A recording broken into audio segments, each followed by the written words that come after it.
help is arriving in Washington County to take care of the damage left behind by two tornadoes that hit the same area less than a week apart. People who live in Union Township can now call 211 and two national volunteer groups will be ready to answer. I caught up with one group whose volunteers will have their chainsaws revving tomorrow.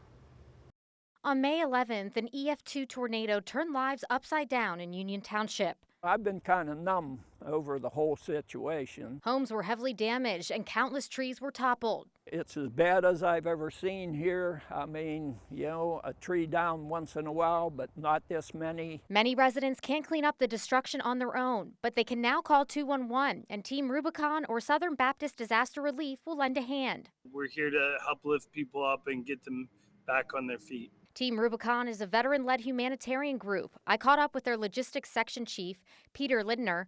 He says around 20 of their volunteers from all over the Northeast are on their way to the Finleyville area, where there's a lot of work to do. There's a lot of tree damage. It's the type of thing we expect to see, and debris that is strewn across properties. Thankfully, their volunteers are trained to do saw work.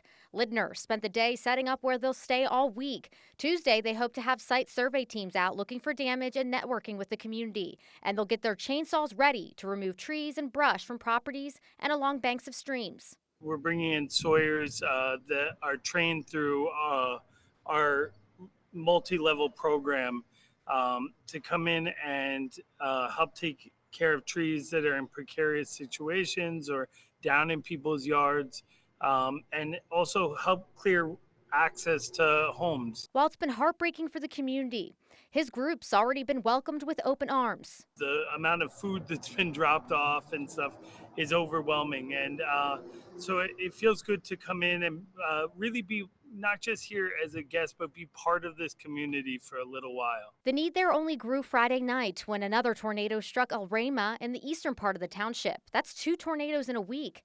Lindner says they expect to be on the ground through the week or until their work is done. For everything you give, you get that much back. Volunteers say they're focused on Finleyville and Union Township, but they will respond to other repair needs across Washington County. You can donate to both groups if you'd like to help out. We'll put more information on KDKA.com.